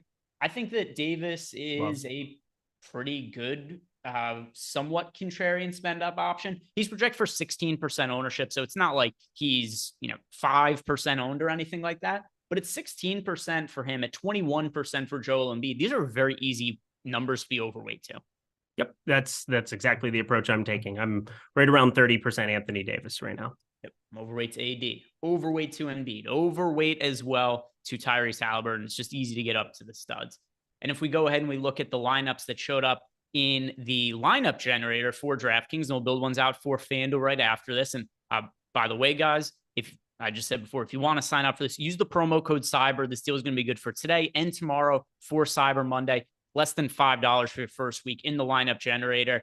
And if you're somebody who builds lineups, up against the clock, you get home from work, you don't have time to do a lot of research, maybe you can't watch our entire live before lock shows, just sign up for the lineup generator. It's going to build lineups for you. It's the most affordable tool we have over the site. And affordable doesn't mean cheap or not good. It's very powerful. And also it does have our player projections, ownership projections. You'll see these in there as well, because you could use them to swap players out of lineups. But if we look at the cheap guys, we are getting to DeAndre Jordan, Peyton Watson, Justin Holiday. Those are the cheap guys we're really prioritizing from Denver. What are you seeing from the pay-ups there, Eric? Anthony Davis is the guy that we're getting to along with Tyrese Haliburton. So it's very similar to my lineups. And this is just coming off the Sims tool with our projections. Again, Joel Embiid, he's going to be in a matchup where Anthony Davis is not a bad defender. I think we all understand that. But the nice thing that comes with Anthony Davis is if somehow he plays well, there's a good chance that he suppresses some of Embiid's opportunity there by getting some extra blocks, by doing some things right. Now, what are the number of times that he outperforms Joel Embiid? I'm not sure, but we have to remember salary is a part of this game. And yeah, we have a lot of these super cheap pieces to kind of rotate and pick and parse between, but like there's the fact still remains that if one finishes on their projection, like Anthony Davis, I have for 54.5 fantasy points. And if Embiid finishes for 59.5, I think I would prefer Anthony Davis just because of what else I'm able to get in those lineups with the AD side of things. So if they play to their projections based on what I'm doing here today, I would be much happier to get to Anthony Davis. And again, that comes straight off of Stochastic using the Sims tool. Yeah, and then also if we look here at some of the mid-range plays, I'm sure Eric will be happy to see that Jalen Duren is showing up in some lineups. Sure do. We do have DeAndre Ayton, who Eric's had some issues distinguishing between DeAndre Jordan today. So we got DeAndre Ayton, DeAndre Jordan, I'm an idiot. DeAndre Jordan. Just We all know. confuse Eric. Just confuse him. Just throw a bunch of DeAndres at him, and he won't know what to do about it. But DeAndre Ayton is another center that we're getting to. And then, yeah, prioritizing getting overweight to Anthony Davis, overweight to Tyrese Halliburton, about even with the fields here on Joel Embiid, and then a ton of Cade Cunningham. I also have a bunch of Cade Cunningham, so I don't have any issues with anything here. I hate how much Cade Cunningham I was getting to earlier. I did. So the only guy that I touched the ROI boost to the entire time is Cade Cunningham. I took a little bit down because I want to have some exposure to kind of rotate through. And I feel like how many times have I just jammed a chalk Cade Cunningham in some of these spots? And now I've got kind of alternatives at different price points, not really anything that's at his price point, but I love Halliburton, obviously, on the upper echelon. I love Reggie Jackson a little bit lower there. I like Malcolm Brogdon, I suppose, a little bit more in that price range-ish. He's $400 away, but God, Cade Cunningham, he's so popular, but he should be in this spot. It's hard not to have some exposure, but I was getting crazy amounts of him. I had to lower it a little bit. All right, so build some lineups out for FanDuel now, Jordan, and we'll answer some of these super chats we have here. This one is coming to us from Riley Cooper 14. Ivy or Braun? That is Ivy for me. Correct. Yeah, Ivy's another tough piece to get away from. And then RADM is asking us for thoughts on Zion tonight. I have 14% of Zion Williamson. He's had just kind of an upsetting lack of upside this year. We see a lot of solid game. If you remember last year, there's a lot of the similar type stuff, Eric. He scores like 40 to 45 fantasy points every single game. He very rarely busts lineups, but this is not a guy who's been with like a massive amount of ceiling either. If it wasn't for the amount of value we had on the slate, I probably wouldn't really be getting to him a massive amount, but I'm a little bit underweight to Zion in favor of some other payups that I view as having more upside. Yeah, I'm looking around the industry. There are some spots that have him projected way better than we do. And I like our projection on him the most. I think that sitting there at 43.5, I mean, I'm looking at 46.5, a lot of spots. I think that's kind of incorrect. 33.5 minutes feels about the projection you want him in for. He's sharing the floor still with a Brandon Ingram, who is active here in the whole ball handling department. We'll put it that way. And then you're starting to see some usage get funneled away from him because Dyson Daniels and Jordan Hawkins, they've been useful. Jordan Hawkins, 18.7% usage on the season. That's higher than what we've seen from Alvarado in the past. Now, Alvarado, 21.8% here. I mean, it's a very limited sample size of what we're getting from him here. What did he play? 23 minutes last game. I mean, it's just another guy that can come in and actually shoot the basketball, though, from time to time. So Zion, as much as I like him, and I know the 31.1% usage, and I know the matchup's great, I think we have the right projection, and I think we're winning that game with Zion today. Now, where he looks different is on FanDuel, which is what we have on the screen right here. Because on FanDuel, he's $8,100 as opposed to $8,700. The positions are more stringent. So when you look at an $8,100 power forward in Zion on FanDuel, where we have to roster 2 power forwards, he looks terrific there, which is why it shows up in so many of our lineups. As for other players here, it's also different on FanDuel because you don't get to quite as much of DeAndre Jordan when you can only play one center there. So 40% of DeAndre Jordan, which obviously is still a lot. There's not a scenario I envision this year I'd ever be playing 40% of a DeAndre Jordan, but yet here we are. So 40% of DeAndre Jordan. We got Reggie Jackson, Michael Porter Jr. also showing up in a bunch of lineups. And then on the high end there, you'll see that we're getting to about a third of lineups with Tyrese Halliburton. So the lineups that we have on FanDuel, they are quite different looking than the DraftKings lineups. Can you scroll down a little bit, Jordan? I want to see what other payoff options we have beyond Halliburton. So once we get past Halliburton and FanDuel, it's going to be way harder to get to a Joel Embiid. We got LeBron in 25% of lineups. He doesn't show up in that many of the DraftKings lineups. What about Anthony Davis? Were we getting to Anthony Davis at all? Yeah, only 10%. So on DraftKings, data preferring Anthony Davis. On FanDuel, or data is preferring more of LeBron James. So that's something else that kind of differentiates your lineups across the two different sites. Any other thoughts or notes you have on these lineups, Eric? No, it's a 5-game slate. I think what you want to do is you want to be playing a lot of the Denver pieces. You want to be rotating them around, and you want to kind of just trust the projections to do a lot of the work for you as far as like positionality, as far as who to get to the most. Again, it's uncomfortable to me that I'm not getting to much Joel Embiid here right now, because I feel like these are the slates that I do the best on, because it's just so clear cut what to do and the field doesn't tend to do it.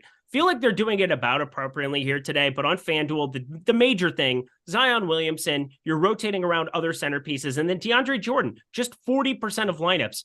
This is why you want to play on multiple sites. And so for me, I was glad to get a couple of lineups over in that $9 on FanDuel before it filled. And I'm happy to be getting completely different exposure. I'm going to full fade DeAndre Jordan over on FanDuel, and I'm going to have 100% on DK. So somewhere along, I just hope he doesn't go for 21 is where we're going after. Like, please go for more or less. That would be great. So we've talked about our Cyber Monday deal, but don't forget, we still have our Black Friday deal for Odd Shopper. Today is going to be the last day for you guys to take advantage of it. So if you want to get 50% off signing up for Odd Shopper, use the link below and the promo code Black Friday. Today, this afternoon, Ben Raza and I, we did a Q&A in the Odd Shopper Discord channel. There's also going to be soon up on Odd Shopper itself. I'm going to be able to tag some of my favorite bets and add it to the experts picks page, which we see Eric's bets are already there. And Eric's been a big man on campus and is in that Discord channel for a very, very long time now. So I'm going to be spending more time in the Discord channel for Odd Shopper purposes. I'm going to be doing more Q&As in there. I'm going to find more ways also to really explain the best bets that I like as well. So if you guys want 50% off over at Odd Shopper, which is really a super, super valuable betting product, you're getting it for less than $25. And it is something we're just looking at the bets that project the best on Odd Shopper. It's helped me make pretty considerable amount of money on betting this year, and it's really simplified my process, and it's really repeatable because, you know, where like DraftKings and FanDuel, I tell you guys the players that I'm playing and the exposures I have. It's not like I'm giving you my exact lineups every day, but for betting purposes, I can tell you the exact bets that I'm playing every day, and we're going to be doing that over at Odd Shopper. Another super chat here from Corey Shea saying, hey, hope you guys had a great holiday. Top 3 core plays and top 3 value plays on DK. For me, the top 3 values are DeAndre Jordan, Justin Holiday, and Jaden. If we're going to consider Jaden Ivey a value play, him as well. How about you? Our top 3 values, and then we'll go top 3 core plays. Assuming he starts DeAndre Jordan, and I'm just assuming that he starts, so I'm playing a ton of him. I'm going to call Reggie Jackson value. So there you are, 5,800. That's chill. And you and Jaden Ivey, I probably agree with that to a certain extent. I'm going to go with Justin Holiday, though, because 3,300, assuming he starts shooting guard, small forward, I have him for 28 minutes. That's really hard to get away from. Core plays for me. So core plays, I'm going to say Cade Cunningham. So we're going to say this is as different from the value plays because DeAndre Jordan is clearly a core play and a value play. But just so we give him, 6 different guys here. Yeah. Core plays, I'm going to say Cade Cunningham. I'm going to say Joel Embiid for me and Michael Porter Jr. How about yourself? Core plays.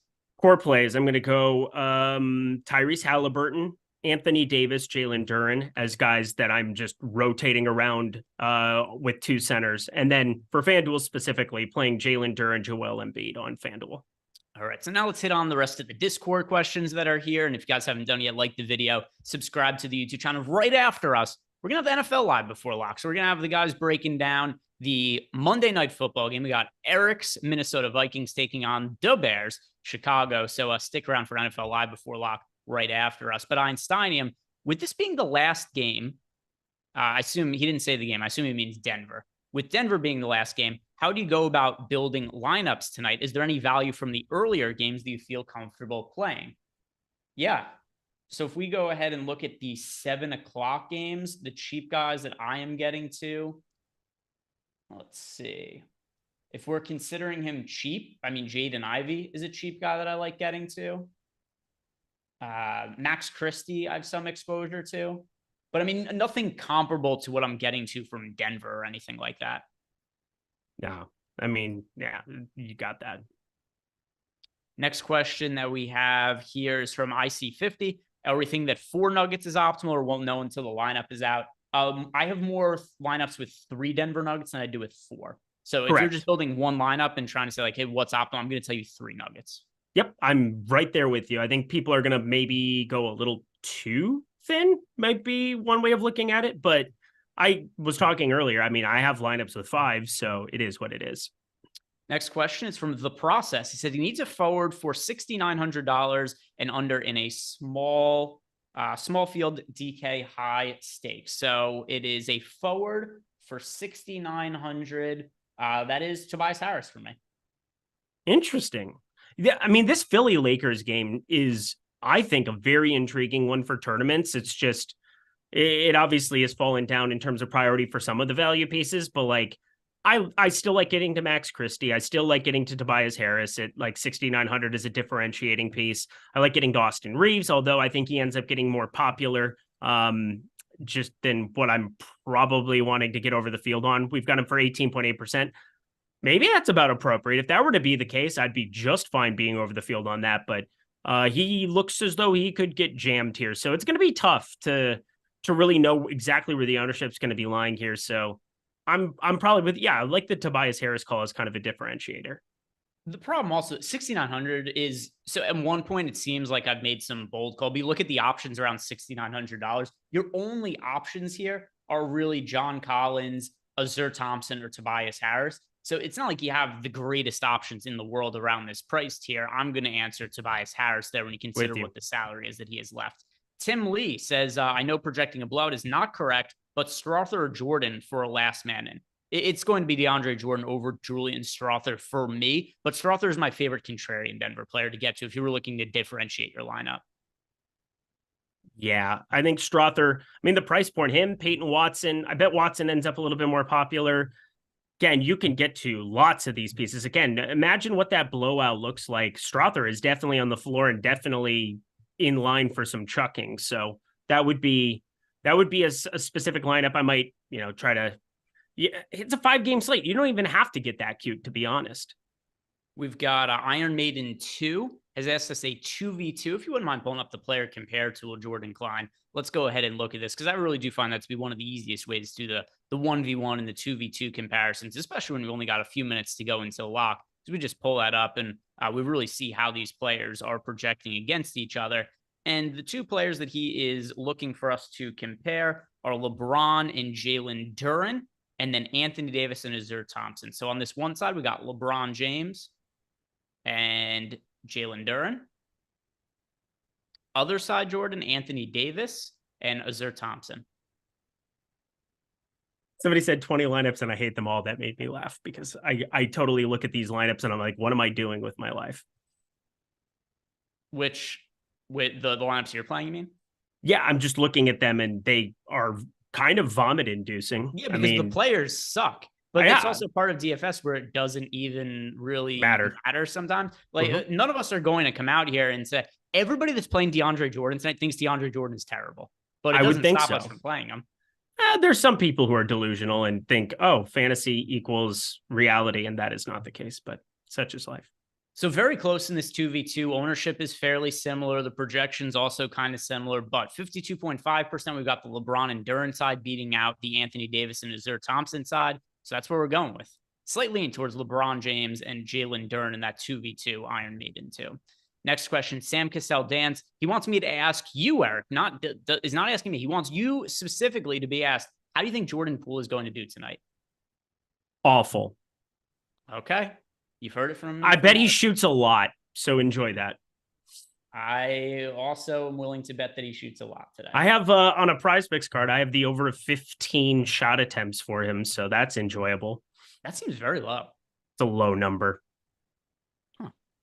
15 and a half. Let me see if it's still up there for the people. Just again, I'm sure better we can find something to be pretty similar as well here. Let me see what that current number is. But yeah, there have been some inefficient markets here recently. Like, I think there's an interesting spot to talk about rushing attempts today. Alexander Madison, he's gone from 13 to 12 now. I'm on the under of that for rushing attempts. Ty Chandler getting more involved.